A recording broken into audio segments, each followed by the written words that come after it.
top of your backswing is going to look like the shaft's just a little left of parallel at the top because you're short of horizontal. But here's what we're going to work on, and that's a good backswing.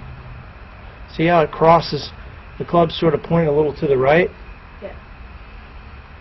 Your right elbow drifts a little behind you, but it's really the takeaway that does that. I'll show you.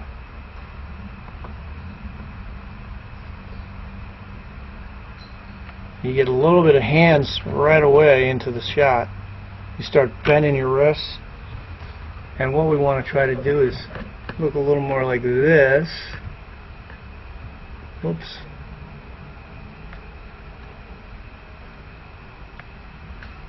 What I want to do is have you practice the takeaway. You could just stick a alignment stick in the ground, measure out the length of the club from the target line. So if you just measured off the length of the club from here and you stuck a stick in the ground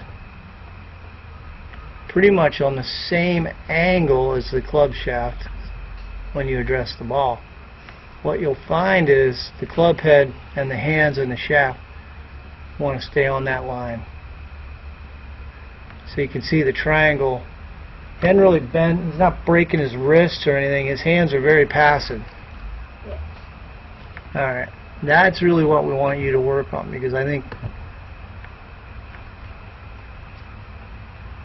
that's easy to fix. See how your club gets way inside? Yeah.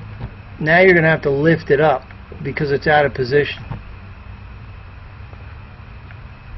So once you get under the plane, now you're going to lift it up and you're going to go over the plane. And that's what happens.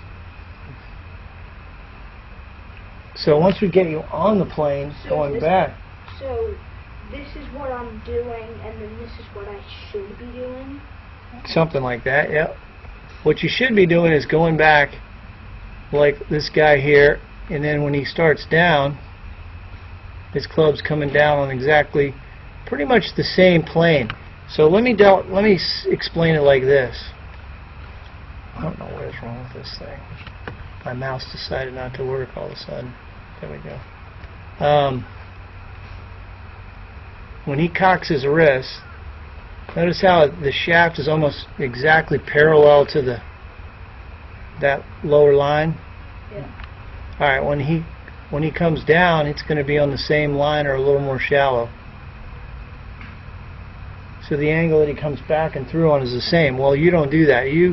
Yours is coming back on a very shallow plane. Watch how you go over the top. That's where I get my correct. Yeah, so your club's a little shallow going back and inside, so you lift and come over. And so we're going to work on that right now. And then I get away. And that's how you're getting some inconsistencies with your irons. But you can fix that with just sticking a club in an alignment rod in the ground. My name is Jim Estes, and today I'm going to talk about a drill that I think is extremely important for the swing plane. So what I want you to do is, and this by the way is going to give you an instant understanding of exactly the feeling you want to have in the golf swing. Take a club, you can put a rod, alignment rod in the grip, or I'm sorry, in the butt end of the golf club. Take the golf club, turn it like you're going to hold it, and then what I want you to do is take that club, put it right against your left hip, so you're holding both clubs here. Now you've got an alignment rod on the ground and a golf ball, and what I want you to do, getting into your good posture position, your weight over the arches, feel balanced.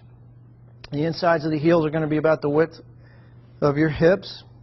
Take a swing back, slow motion, and trace with that alignment rod the target line all the way up. The shaft should be parallel to your target line at the top, and then slowly coming down, trace the line. And do this in slow motion.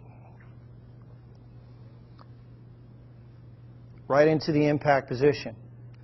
So this is a great feedback tool, visual feedback tool for learning the proper swing plane. Go right to your impact position. I encourage you to do this drill in slow motion And if you have 5 minutes a day, if you do this drill every day, I guarantee you're going to improve your golf swing. So again, I think you'll find this to be extremely helpful. JimEstesGolf.com if you have any questions.